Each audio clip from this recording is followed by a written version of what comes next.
자, 오늘 성경 요한복음 11장 45절부터 57절까지 말씀입니다. 자, 요한복음 11장 45절부터 57절 우리 같이 한 목소리로 읽습니다. 마리아에게 와서 예수께서 하신 일을 본 많은 유대인이 그를 믿었으나 그 중에 어떤 자는 바리새인들에게 가서 예수께서 하신 일을 알리니라. 이에 대제사장들과 바리새인들이 공회를 모으고 이르되 이 사람이 많은 표적을 행하니 우리가 어떻게 하겠느냐? 만일 그를 이대로 내버려 두면 모든 사람이 그를 믿을 것이요 그리고 로마인들이 와서 우리 땅과 민족을 빼앗아 가리라 하니 그 중에 한 사람 그 해의 대제사장인 가야바가 그들에게 말하되 너희가 아무것도 알지 못하는도다. 한 사람이 백성을 위하여 죽어서 온 민족이 망하지 않게 되는 것이 너희에게 유익한 줄을 생각하지 아니하는도다 하였으니 이 말은 스스로 함이 아니요 그 해의 대제사장이므로 예수께서 그 민족을 위하시고 또 그 민족만 위할 뿐 아니라 흩어진 하나님의 자녀를 모아 하나가 되게 하기 위하여 죽으실 것을 미리 말함이러라. 이날부터는 그들이 예수를 죽이려고 모의하니라. 그러므로 예수께서 다시 유대인 가운데 드러나게 다니지 아니하시고 거기를 떠나 빈들 가까운 곳인 에브라임이라는 동네에 가서 제자들과 함께 거기 머무르시니라. 유대인의 명절이 가까움에 많은 사람이 자기를 성결하게 하기 위하여 6월절 전에 시골에서 예루살렘으로 올라갔더니 그들이 예수님을 찾으며 성전에 서서 서로 말하되 너희 생각에는 어떠하냐? 그가 명절에 오지 아니하겠느냐 하니 이는 대제사장들과 바리새인들이 누구든지 예수 있는 곳을 알거든 신고하여 잡게 하라 명령하였음이러라. 아멘.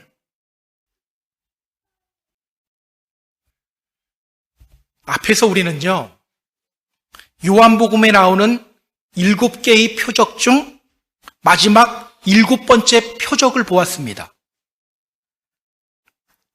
나사로의 무덤 앞에서 예수님이 큰 소리로 나사로를 부르셨죠. 나사로야, 나와라! 그러자 죽은 지 나흘이나 된 나사로가 무덤으로부터 걸어 나왔습니다. 여러분, 예수님이 왜 죽은 나사로를 살리셨죠? 예수님이 제자들에게 이렇게 말씀하셨어요. 이는 너희로 믿게 하려 함이라. 이는 너희로 믿게 하려 함이라. 또 나사로의 무덤 앞에서 예수님은요, 자신을 믿지 않고 조롱하는 사람들을 보며 이렇게 기도하셨습니다. 아버지께서 나를 보내신 것을 그들로 믿게 하려 함이니이다. 그리고 죽은 나사로를 살리셨어요. 예수님이 죽은 나사로를 살리신 이유는요, 예수님이 그리스도시요 하나님의 아들이라는 것을 믿게 하기 위해서입니다. 오늘 본문에는요, 죽은 나사로를 살리신 예수님에 대한 사람들의 반응이 나와요. 자, 오늘 본문을 통해서 성경이 우리에게 전하는 메시지는 과연 무엇일까요? 본문을 보면서 함께 확인해 보도록 하겠습니다. 자, 본문으로 들어갈게요. 45절 같이 읽습니다. 마리아에게 와서 예수께서 하신 일을 본 많은 유대인이 그를 믿었으나 예수께서 하신 일을 본 많은 유대인들이 그를 믿었다. 앞에서 예수님이 사람들에게 이렇게 말씀하셨어요. 내가 행하거든 나를 믿지 않더라도 그 일은 믿어라. 그러면 너희가 아버지 안에 계시고 아버지께서 내 안에 계시고 내가 아버지 안에 있음을 깨달아 알게 될 것이다. 내가 어떤 일을 해가거든 나를 믿지 않더라도 그 일은 믿어라. 예수님을 조롱하던 사람들이 예수님이 행하신 그 표적을 보고 예수님을 믿기 시작했습니다. 자, 그런데 46절 보세요. 자, 46절 같이 읽습니다. 그 중에 어떤 자는 바리새인들에게 가서 예수께서 하신 일을 알리니라. 그 중에 어떤 자는 바리새인들에게로 가서 예수께서 하신 일을 알렸다. 거기에 있는 사람들이 다 예수님 믿으면 얼마나 좋습니까? 그런데 그 중에 어떤 사람들은요, 바리새인들에게로 쪼르르 달려갔어요. 여전히 예수님에 대한 증오와 적개심을 버리지 않아요. 바리새인들에게 달려가서 바리새인들에게 예수님이 하신 일을 알려주었습니다. 안타깝게도 그들은요, 예수님이 행하신 표적을 보고도 믿지 못하고 있어요. 사실 정확히 말하면 믿지 못하는 게 아니에요. 믿지 않는 거고요, 믿음을 거부하는 겁니다. 여러분, 지금까지 예수님이 얼마나 굵직굵직한 표적들을 많이 행했습니까? 베데스다에서 38년 된 병자를 고쳐주셨어요. 태어날 때부터 맹인된 자를 눈을 뜨게 해주셨어요. 그리고 지금은 죽은 나사로를 살리셨습니다. 그럼에도 불구하고 그들은 예수님을 믿지 못하는 거예요. 실제로는 믿기를 거부하는 겁니다. 자, 그럼 그 소식을 들은 종교 지도자들의 반응을 우리가 한번 볼까요? 47절, 48절 같이 읽습니다. 이에 대제사장들과 바리새인들이 공회를 모으고 이르되 이 사람이 많은 표적을 행하니 우리가 어떻게 하겠느냐? 만일 그를 이대로 두면 모든 사람이 그를 믿을 것이요 그리고 로마인들이 와서 우리 땅과 민족을 빼앗아가리라 하니. 자, 성경은 이렇게 말합니다. 이에 대제사장들과 바리새인들이 공회를 모았다. 이에 대제사장들과 바리새인들이 공회를 모았다. 여기서 말하는 공회는요, 산헤드린 공회입니다. 당시 유대는 로마의 식민지였어요. 근데 로마는요, 그냥 막 억압하는 방식이 아니었어요. 유대인들의 자치권을 많이 인정해 주었습니다. 산헤드린이라는 것은요, 유대인들의 종교적, 사법적 최고 의결기구입니다. 여기서 유대인들에 대한 재판도 이루어져요. 모두 70명으로 구성되어져 있고요. 그 산헤드린 의회의 의장은 대제사장입니다. 자, 그런데 여러분, 그들이 공회를 왜 모았죠? 왜 모았습니까? 이 사람이 많은 표적을 행하니 우리가 어떻게 하겠느냐? 이 사람이 많은 표적을 행하니 우리가 어떻게 하겠느냐? 어떻게 하든 예수님을 처리하고 싶은데 어떻게 예수님을 처리해야 할지를 의논하기 위해서입니다. 나쁜 마음이죠. 자, 그런데 여러분, 이 말을 주목하세요. 누가 나쁜지 봐야 돼요.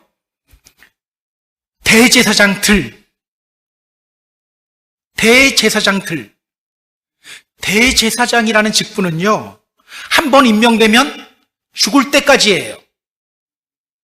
사망 시에만 교체됩니다. 그러면 이스라엘의 대제사장은 몇 명이어야 합니까? 한 명이어야 해요. 한 명. 그런데 오늘 성경은요, 대제사장이라고 하지 않고 대제사장들이라고 합니다. 단수가 아닌 복수명사를 사용하고 있어요. 왜일까요? 왜 성경은 대제사장이라고 하지 않고 대제사장들이라고 말하고 있는 걸까요? 사도 누가도요, 누가복음 3장 2절에서 이렇게 말합니다.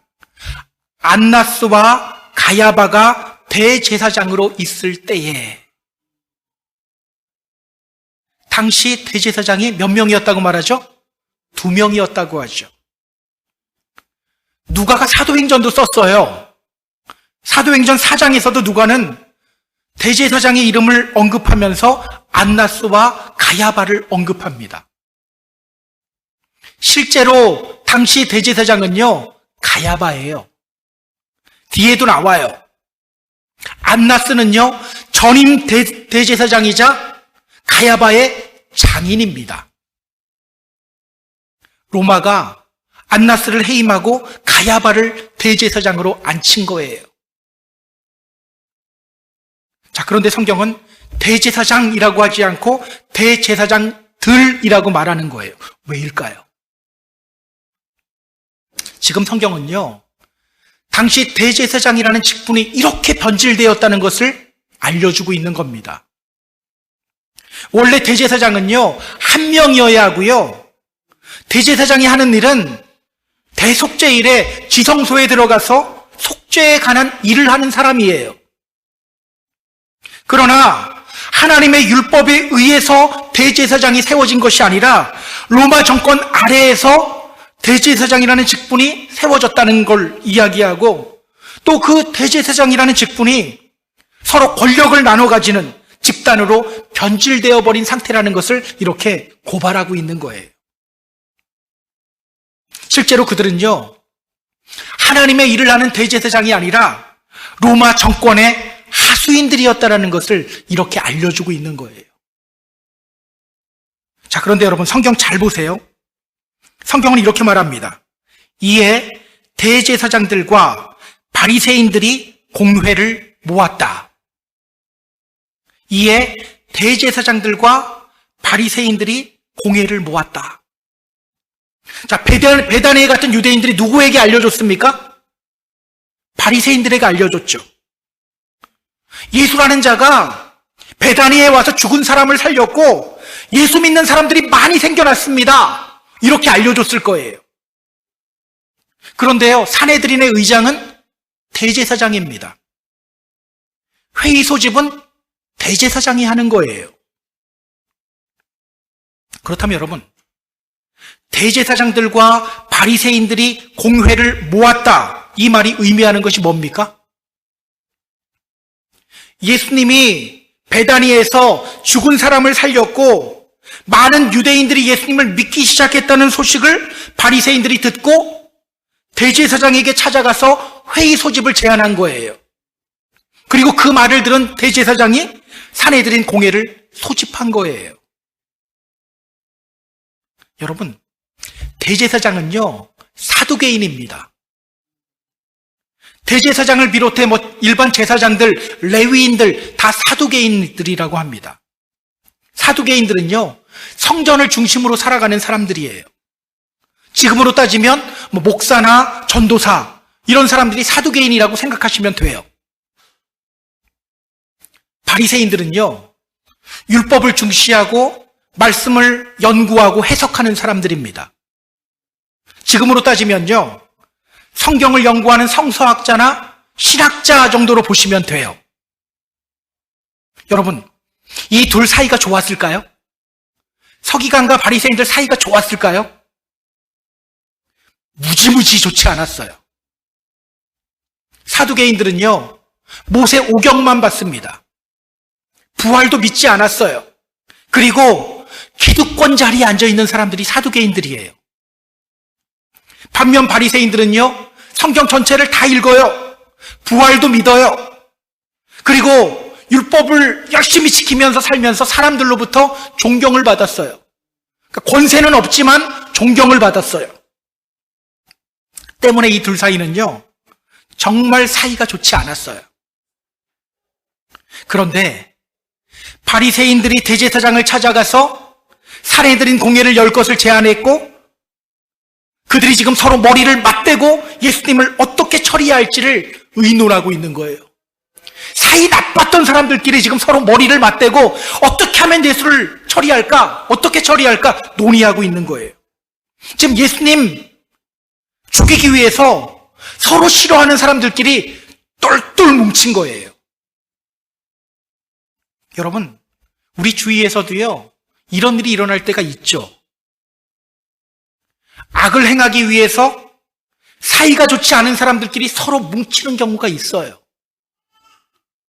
자, 이런 일에 대해서 잠언 14장 22절은 이렇게 말합니다. 악을 도모하는 자는 그릇 가는 것이 아니냐. 선을 도모하는 자에게는 인자와 진리가 있으리라. 성경은요, 악을 도모하지 말고 선을 도모하는 자가 되라고 말합니다. 악을 함께 도모하는 자가 되지 말고 선을 함께 도모하는 자가 되라. 저는 우리가 악을 함께 도모하는 사람들이 되지 않았으면 좋겠어요. 함께 모여서 다른 사람 흉보는 거, 이게 다 악을 함께 도모하는 거죠. 함께 모여서 파당을 나누고 서로 싸우는 경우도 있어요. 고린도 교회가 그랬죠. 다 악을 함께 도모하는 행동들입니다. 저는 우리가 선을 도모하는 사람들이 되었으면 좋겠어요. 선을 도모하는 사람들. 그러면 거기에 인자와 진리가 있다고 말하죠. 그 자리에 예수님이 있는 거예요. 그래서 여러분, 우리 믿는 사람들이 모인 곳에는요, 속회로 모이건 같이 몇 명 마음 맞아서 모이건 그 자리에 예수님이 있어야 돼요. 예수님이 없으면 악을 도모하게 돼요. 누군가 한 사람이 그 사람가 왜 그래? 그러면 이제 맞장구 치면서 악을 도모하는 거예요. 우리 이렇게 되면 안 돼요. 우리가 있는 자리, 예수님이 있는 자리가 되어야 합니다. 자, 바리새인들과 사두개인들이 지금 예수님을 어떻게 처리해야 할지를 함께 논의하기 위해서 모였어요. 자, 그들이 하는 말을 보세요. 만일 그를 이대로 두면 모든 사람이 그를 믿을 것이요, 그리고 로마인들이 와서 우리 땅과 민족을 빼앗아가리라. 만일 예수를 그대로 두면 모든 사람이 그를 믿을 것이요, 그리고 로마인들이 와서 우리 땅과 민족을 빼앗아가리라. 그들이 이렇게 말해요. 만일 저 예수를 그냥 둔다면 모든 사람이 그를 믿을 거야. 그리고 로마인들이 와서 우리 땅과 우리 민족을 빼앗아갈 거야. 여러분, 여기서 그들의 속마음이 다 드러나죠? 지금까지 그들이 예수님 왜 죽여야 한다고 말했죠? 첫째는 안식일법 어겼다는 이유였어요. 둘째는 예수님이 신성모독했다는 이유였어요. 예수님이 자신을 하나님의 아들이라고 하면서 하나님과 동등으로 여기고 있기 때문에 예수님을 가만히 두면 안 된다고 주장했습니다. 그런데 지금요, 모여서 그들의 속마음이 다 드러나요. 그들이 예수님을 죽이려고 하는 진짜 이유가 뭡니까? 그들이 이렇게 말하죠. 만일 그를 이대로 두면 모든 사람이 그를 믿을 것이다. 만일 그를 이대로 두면 모든 사람이 그를 믿을 것이다. 사람들이 자기를 따르지 않고 예수님 따를까봐 두려웠기 때문이에요. 그래서 성경은요, 이 종교 지도자들이 예수님 죽인 게 교리적인 차이 때문에 죽였다고 말하지 않아요. 이 뒷부분에 보면 시기심 때문에 죽였다고 말해요. 자, 더하여 그들이 이렇게 말하죠. 그리고 로마인들이 와서 우리 땅과 민족을 빼앗아가리라. 로마인들이 와서 우리 땅과 민족을 빼앗아가리라. 당시 사람들은요, 메시아를 정치적 메시아로 이해했습니다. 만약 사람들이 예수님을 메시아로 알고 따르면 로마가 가만히 있지 않겠죠. 왜? 쿠데타 일어난 걸로 보니까. 때문에 그들은 예수님을 죽이려고 하는 거예요. 로마의 통치 아래에서 그들은 지금 기득권을 누리고 있어요. 그들의 기득권과 안위가 위협받게 될까봐 예수님을 죽이려고 하는 거예요. 이것이 바로 그들이 예수님을 죽이려고 하는 진짜 이유입니다. 안식법 어겼다, 신성모독이다, 이것은 핑계예요. 이게 진짜 이유예요. 자, 그들이 하는 말을 보세요. 로마인들이 와서 우리 땅과 우리 민족을 빼앗아갈 것이다. 하나님은 유대민족을 보면서 이렇게 말씀하셔요. 너희는 내 백성이다. 너희는 내 자녀다. 그런데 그들은 우리 땅, 우리 민족이라고 말하는 거예요.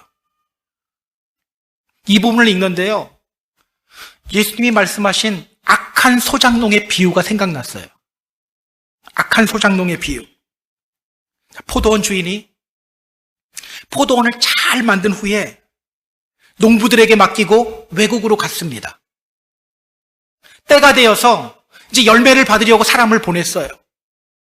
근데 이 농부들이 주인이 보낸 사람을 죽여버려요. 주인이 또 다른 사람을 보냅니다. 또 죽여요.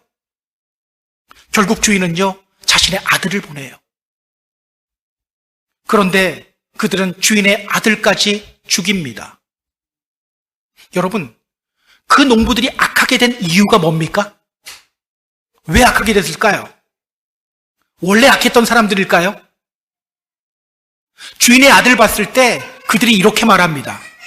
이는 상속자니 자, 죽이고 그의 유산을 차지하자. 그를 죽이고 그의 유산을 차지하자. 그들이 이렇게 악하게 된 이유는요, 자신의 본분을 망각했기 때문이에요.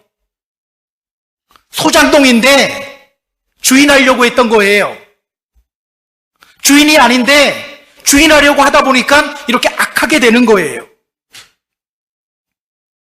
예수님이 말씀하신 그 악한 소작농들이 바로 종교 지도자들입니다. 오늘 본문에 나오는 사두개인들과 바리새인들이에요. 여러분, 이런 종교 지도자들의 모습은요, 오늘 우리들에게도 시사하는 바가 매우 큽니다. 우리가 예전에 불렀던 찬양 중에 이런 가사의 찬양이 있어요. 주님 것을 내 것이라고 고집하며 살아왔네. 금은보와 자녀들까지 주님 것을 내 것이라. 사실 오늘 우리들의 모습 아닙니까? 기억하세요. 내가 누구의 소유인지를 명확하게 하지 않으면 우리는요, 주님 거부하게 돼요. 내가 누구의 소유인지가 명확하게 되지 않으면 주님의 말씀이 우리 귀에 들어오지 않아요. 오늘 우리는요, 내가 누구의 소유인지를 명확하게 해야 합니다. 주님은 우리를 향해 이렇게 말씀하고 계셔요. 너는 내 백성이야. 너는 내 아들이야. 너는 내 딸이야. 나의 군대야. 나의 자녀야. 내가 누구인지를 명확하게 할 때 비로소 우리는 주님을 온전히 보게 됩니다. 말씀이 온전히 귀에 들어오게 됩니다. 반드시 기억하세요. 또 반드시 실천하시기 바랍니다. 자, 이어서 성경을 볼게요. 49절, 50절 같이 읽습니다. 그 중에 한 사람, 그 해의 대제사장인 가야바가 그들에게 말하되 너희가 아무것도 알지 못하는도다. 한 사람이 백성을 위하여 죽어서 온 민족이 망하지 않게 되는 것이 너희에게 유익한 줄을 생각하지 아니하는도다 하였으니. 그렇게 그들이 머리를 맞대고 예수님을 어떻게 처리해야 될까 막 고민하고 있을 때 당시 산헤드린 의장인 가야바가 입을 열어서 이렇게 말합니다. 너희들이 모르는구나. 한 사람이 백성을 위하여 죽어서 온 민족이 망하지 않게 되는 것이 너희에게 유익하다는 것을 너희가 모르는구나. 예수님을 죽여야 하는 이유에 대해서 말하죠. 예수님을 죽여야 하는 이유가 뭐라고 말합니까? 한 사람이 백성을 위하여 죽어서 온 민족이 망하지 않게 된다. 우리에게 유익하다. 예수님이 죽어야 온 민족이 망하지 않게 된다고 말해요. 예수님이 죽어야 자기들에게 유익이 온다고 말해요. 자, 그런데 여러분, 대제사장 가야바의 이 말을 사도 요한이 어떻게 평가하고 있는지 한번 볼까요? 51절, 52절입니다. 자, 같이 읽습니다. 이 말은 스스로 함이 아니요 그 해의 대제사장이므로 예수께서 그 민족을 위하시고 그 민족만 위할 뿐 아니라 흩어진 하나님의 자녀를 모아 하나가 되게 하기 위하여 죽으실 것을 미리 말함이러라. 자, 가야바의 말, 예수를 죽여서 온 민족이 망하지 않게 하자, 이 말이 가야바 스스로 한 말이 아니래요. 그가 그 해의 대제사장이었기 때문에 하나님이 그의 입을 통해서 이렇게 말하게 한 거래요. 자, 대제사장이 하는 일은요, 백성들의 모든 죄를 대속하는 일입니다. 자, 대속죄일이라는 날이 있어요. 자, 히브리어로는 욤키푸르라고 하거든요. 이 욤키푸르, 대속죄일에 어떤 일을 하는지가 레위기서 16장에 자세하게 나옵니다. 자, 대속죄일에 대제사장은요, 백성들을 위한 속죄 제물을 위한 숫 염소 2마리와 번제를 위한 숫 양 하나를 취합니다. 그리고는 자신과 자기 가족을 위한 속죄 제물로 숫송아지와 번제를 드릴 숫양을 취해서 성막으로 들어갑니다. 거기서 그는 숫송아지로 번제를, 속죄제를 드려요. 그리고 그 숫송아지의 피를 지성소에 있는 속죄소 동쪽에 손가락으로 뿌리고 속죄소 앞에 7번 뿌려서 속죄합니다. 또 백성들을 위한 속죄제 염소를 잡아서 그 피를 속죄소 위와 또 앞에 뿌려서 백성들의 죄도 대속합니다. 그때 하나님은요, 속죄소 앞에서 그 모든 백성의 죄를 씻기 위해 나온 대제사장과 만나 주셨어요. 그리고 백성들의 죄를 용서해 주셨습니다. 한편 속죄 제물로 쓰인 2마리 염소 중 1마리는 광야로 보내서 백성들의 죄를 속죄했는데요, 이것은 그 모든 백성의 죄를 염소에게 전가하기 위해서 진 밖으로, 성 밖으로 내보낸 거예요. 이것이 바로 대제사장이 하는 일입니다. 저에게 집중하면 됩니다. 괜찮습니다. 백성들의 모든 죄를 대속하는 일이 대제사장이 하는 일이에요. 때문에 하나님이 그의 입을 사용하셔서 그가 이렇게 말을 하게 했다는 거예요. 예수를 죽여서 온 민족이 망하지 않게 하자. 예수를 죽여서 온 민족이 망하지 않게 하자. 그리고 성경은 이어서 이렇게 말하죠. 예수께서 그 민족을 위하시고 또 그 민족만 위할 뿐 아니라 흩어진 하나님의 자녀를 모아 하나가 되게 하기 위하여 죽으실 것을 미리 말함이러라. 하나님이 대제사장 가야바의 입을 통해서 예수님의 십자가 죽음을 선포하게 하셨다는 거예요. 믿지 않는 대제사장 가야바의 입을 통해서. 여러분 놀랍지 않습니까? 예수님을 믿지 않는 대제사장인 가야바의 입을 통해서 하나님이 구원의 비밀을 선포하고 있어요. 가야바의 입을 통해서. 기억하세요? 우리 하나님이 바로 이런 분이십니다. 우리 하나님은요, 때로는 악인들을 통해서도 당신의 일을 드러내셔요. 때로는 불신자들을 통해서도 당신의 구속의 비밀을 드러내십니다. 이것을 깨달았던 사람이 요셉이죠. 그는요, 형들의 시기 때문에 애굽에 팔려갔어요. 애굽에서 온갖 고생을 다 겪었습니다.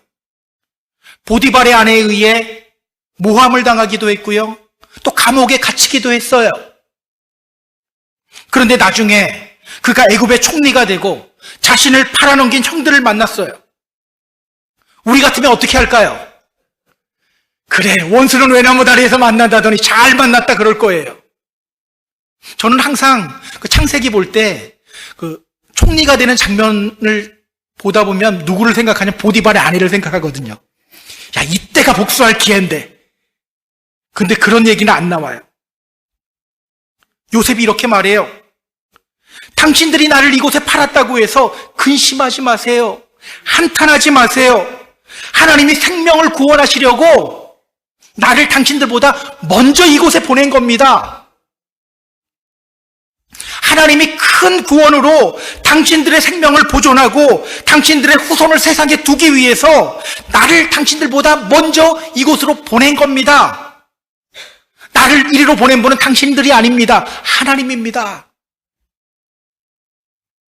자신을 판 그 형들을 봤을 때 그의 안에 솔직히 어떤 마음 들었을까요?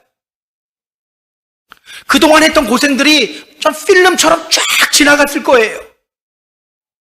그럼에도 불구하고 그는 이렇게 말합니다. 나를 이리로 보낸 분은 당신들이 아닙니다. 하나님입니다. 그가 어떻게 이렇게 말할 수 있었을까요? 형들의 그 악한 행동을 통해서도 역사하시는 하나님을 보았기 때문입니다. 우리 하나님은 악을 통해서도 일하시는 분이라는 것을 깨달았기 때문이에요. 여러분, 오늘 우리 안에도요, 이 깨달음이 있어야 돼요. 이 깨달음이 있으면 우리 어떻게 될까요? 자, 어떤 분이 은혜를 받았어요.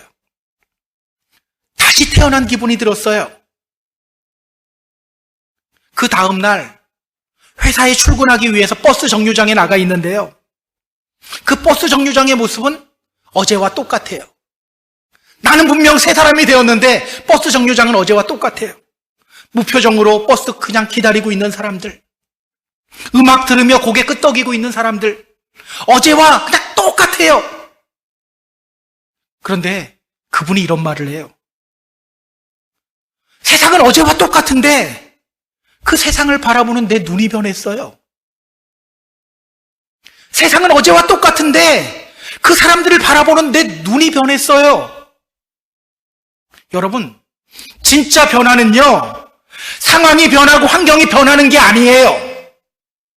주님 믿고 내가 변하는 겁니다. 내가 변하는 거예요. 악한 사람을 통해서도 일하시는 분이 우리 하나님이라는 것을 깨닫게 되면요, 이 세상을 바라보는 우리의 눈이 달라져요. 그 상황과 환경을 주목하지 않고 하나님 저 상황 바꿔주세요, 환경 바꿔주세요, 이 기도가 아니라 그 상황과 환경을 통해서 일하시는 주님을 주목하게 되는 거예요. 그때 우리는요, 바울처럼 이렇게 고백하게 되는 거예요. 요즘 이 말씀 제가 계속 전합니다. 로마서 8장 28절 말씀. 우리가 알거니와 하나님을 사랑하는 자 곧 그 뜻대로 부르심을 입은 자들에게는 모든 것이 합력하여 선을 이루느니라. 우리가 알거니와 하나님을 사랑하는 자 곧 그 뜻대로 부르심을 입은 자들에게는 모든 것이 합력하여 선을 이루느니라. 이런 멋진 믿음의 고백을 할 수 있게 되는 저와 여러분이 되었으면 좋겠어요. 자, 계속해서 성경 보겠습니다. 53절, 54절입니다. 53절, 54절 우리 같이 읽습니다. 이날부터는 그들이 예수를 죽이려고 모의하니라. 그러므로 예수께서 다시 유대인 가운데 드러나게 다니지 아니하시고 거기를 떠나 빈들 가까운 곳인 에브라임이라는 동네에 가서 제자들과 함께 거기 머무르시니라. 자, 이제 그들은요, 예수 죽이기 프로젝트에 착수했어요. 예수님이 그걸 아셨어요. 그리고 유대인들 가운데 자신을 드러내지 않습니다. 거기를 떠나서 에브라임이라는 동네로 가셔요. 거기에서 제자들과 함께 머뭅니다. 여러분, 예수님이 왜 에브라임이라는 동네로 가셨을까요? 왜 가셨을까요? 사람들이 자기 죽일까 봐 두려워서 가셨을까요? 그렇지는 않죠. 지금까지 우리가 살펴본 예수님의 모습을 우리가 그려보면 돼요. 얼마 전 예수님이 초막절에 예루살렘으로 올라오실 때, 그때 또 종교 지도자들은요, 예수님의 소재 파악하기 위해서 안간힘을 썼어요. 그런데 예수님은요, 보란듯이 성전으로 들어가셨어요. 보란듯이 사람들에게 말씀 가르쳐 주셨어요. 예수님은요, 죽음이 두려워서 에브라임으로 가신 것이 아니에요. 왜 가셨을까? 예수님이 왜 에브라임이라는 동네로 가셨을까요? 자, 성경이 이 에브라임이라는 동네를 어떻게 소개하고 있는지를 보세요. 어떻게 소개하고 있죠? 빈들 가까운 곳인 에브라임이라는 동네, 이렇게 소개하죠. 빈들 가까운 곳인 에브라임이라는 동네. 자, 에브라임은요, 빈들이 뭘까요? 광야, 맞아요. 광야 가까운 곳에 있는 마을입니다. 광야 가까운 곳에 있는 마을. 이것이 무엇을 의미합니까? 예전에도 주님은요, 광야로 가셨어요. 언제 가셨죠? 세례 요한으로부터 세례 받으시고 예수님은 당신의 사역을 준비하면서 광야로 가셨습니다. 거기서 40일 동안 금식하며 기도하셨어요. 오늘 예수님이 십자가를 앞두고 또 에브라임이라는 동네 광야 옆으로 가는 거예요. 왜? 기도하며 십자가 죽음을 준비하기 위해서입니다. 기도하며 십자가 죽음을 준비하기 위해서. 성경에는 나오지 않지만요, 예수님이 거기에서 약 2달 정도를 머문 것으로 추정해요. 왜? 2달 후면 6월절이거든요. 그 6월절이 예수님 공생의 마지막 6월절입니다.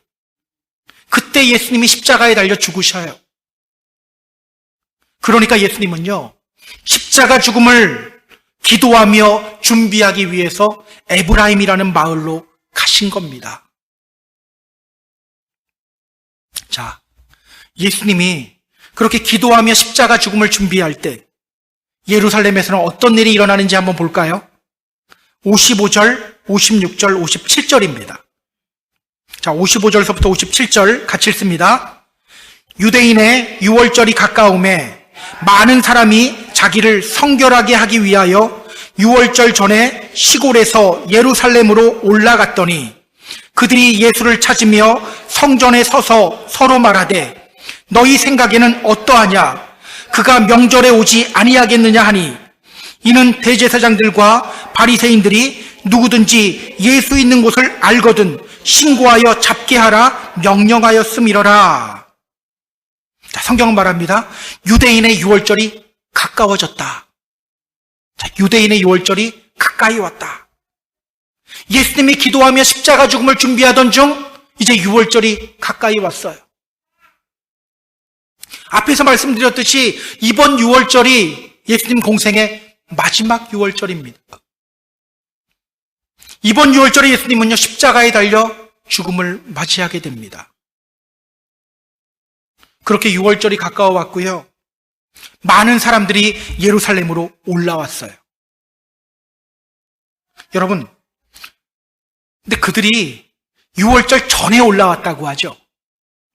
6월절에 맞춰서 올라오지 않고 6월절이 가까워올 때 이렇게 예루살렘에 올라왔어요. 왜일까요?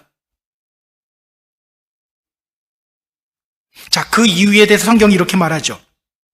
많은 사람이 자기를 성결하게 하기 위하여 6월절 전에 시골에서 예루살렘으로 올라갔다. 많은 사람이 자기를 성결하게 하기 위하여 6월절 전에 시골에서 예루살렘으로 올라갔다. 그들은요, 6월절을 맞이하기 전에 정결 의식을 치르기 위해서 예루살렘에 먼저 올라온 사람들이에요. 정결 의식은요, 머리를 깎고 옷을 빨고 몸과 마음을 깨끗하게 하는 의식이에요. 그렇게 하고 6월절 맞이하겠다는 거예요.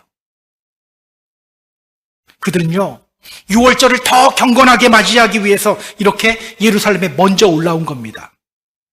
그러니까 그들은요, 보통 유대인들보다 더 하나님 잘 믿는다고 여겨지고 있는 사람들이에요. 자, 그런데 그들이 뭐 하고 있는지 보세요. 그들이 뭐 하고 있죠? 그들이 예수를 찾으며, 아직 예수님은 예루살렘에 오지 않았어요. 그런데 그들은 예수님 열심히 찾고 있어요. 자, 예수님을 찾으면서 성전에 서서 이렇게 말합니다. 야, 너희 생각에는 어떠하냐? 그가 명절에 오지 아니하겠느냐? 이 말은요, 야, 이번 명절에 예수가 반드시 오겠지? 너희도 그렇게 생각하지? 이 말하고 있는 거예요. 여러분, 그들이 그렇게 눈에 불을 켜고 예수님 찾으러 다니는 이유가 뭐죠? 자, 성경은 이렇게 말합니다. 이는 대제사장들과 바리새인들이 누구든지 예수 있는 곳을 알거든 신고하여 잡게 하라 명령하였음이러라. 종교 지도자들이요, 예수님 발견하면 신고하라고 했어요. 잡게 하라는 명령 내렸어요. 때문에 그들은요, 눈에 불을 켜고 지금 예수님 찾으러 다니고 있어요. 말씀 들으러 예수님 찾는 게 아니라 예수님 잡아서 신고하려고 예수님 찾으러 다니고 있어요. 저는 이 장면을 보는데 참 안타까운 마음이 들었어요. 예수님은 지금 십자가 죽음을 기도하며 준비하고 있습니다. 그때 종교 지도자들은요, 예수님을 죽이기 위한 프로젝트를 실행하고 있어요. 그리고 보통 사람들이 아니라 하나님 잘 믿는다고 여겨지는 사람들, 그 사람들은요, 예수님 찾아서 신고하기 위해서 혈안이 되어 있어요. 소위 믿음 좋다고 여겨지는 사람들이 지금 예수님 죽이는 일에 사용되어지고 있어요. 참 아이러니하죠. 그러고 보면요, 교회를 가르고 교회를 망치는 사람들은 불신자들이 아니잖아요. 다 믿는 사람들이잖아요. 그것도 열심히 믿는 사람들이에요. 잠언 16장 4절 이렇게 말합니다. 여호와께서 온갖 것을 그 쓰임에 적당하게 지으셨나니 악인도 악한 날에 적당하게 하셨느니라. 악인도 악한 날에 적당하게 하셨다. 지금 종교 지도자들과 믿음이 좋다고 여겨지는 사람들, 이 사람들이요, 지금 예수님 죽이는 일에 사용되어지고 있어요. 오늘 우리들에게도 시사하는 바가 매우 크죠. 저는요, 우리가 악한 일에 쓰임받는 믿음의 성도들이 되지 않았으면 좋겠습니다. 주님의 선한 일에 쓰임받는 저와 여러분이 되었으면 좋겠어요. 이제 말씀을 정리할게요. 우리 사랑하는 펜사콜라 한인교회 성도 여러분, 예수님을 죽이려고 모의하고 있는 종교 지도자들의 모습, 또 예수님 죽이는데 동조하면서 예수님 찾으려고 혈안이 되어 있는 소위 믿음이 좋다고 하는 사람들의 모습, 성경은요, 우리 믿음의 성도들도 이렇게 될 수 있다는 것을 경고하고 있습니다. 저와 여러분도 이 자리에 있을 수 있다는 것을 성경이 경고해요. 히브리서 6장을 보면요, 하나님의 은혜를 맛보고도 하나님의 아들을 다시 십자가에 못 박아 죽이는 성도들의 모습을 우리에게 보여주며 경고하고 있습니다.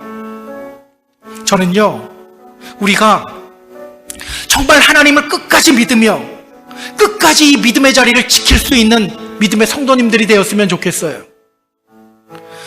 아마 이렇게 생각하는 분들이 있어요. 나는 끝까지 믿을 것 같은데 왜 자꾸 끝까지 믿으라고 하지, 저 목사님은?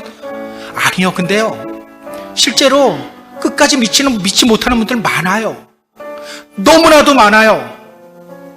어떤 장로님은요, 죽기 전에 예수 자기는 여태까지 믿지 않았다라고 얘기하고 죽는 분도 있어요. 여러분, 우리 끝까지 믿음 생활했으면 좋겠어요. 그러기 위해서는요, 내가 누구의 소유인지가 명확해야 합니다. 그럴 때 우리는 악한 환경이나 상황을 통해서도 선하게 일하시는 주님을 주목할 수 있게 됩니다. 그때 우리는 악한 일이 아닌 선한 일에 쓰임받는 믿음의 성도가 됩니다. 그때 이 믿음의 길 우리가 끝까지 걸어갈 수 있게 되는 거예요. 자, 이번 한 주간도요, 하나님의 백성으로 선한 일에 쓰임받는 믿음의 성도님들이 되기를 주님의 이름으로 소망합니다. 그렇게 주님의 기쁨이 되고 믿음의 승리를 이루시는 저와 여러분이 되기를 주님의 이름으로 축복합니다. 축복합니다.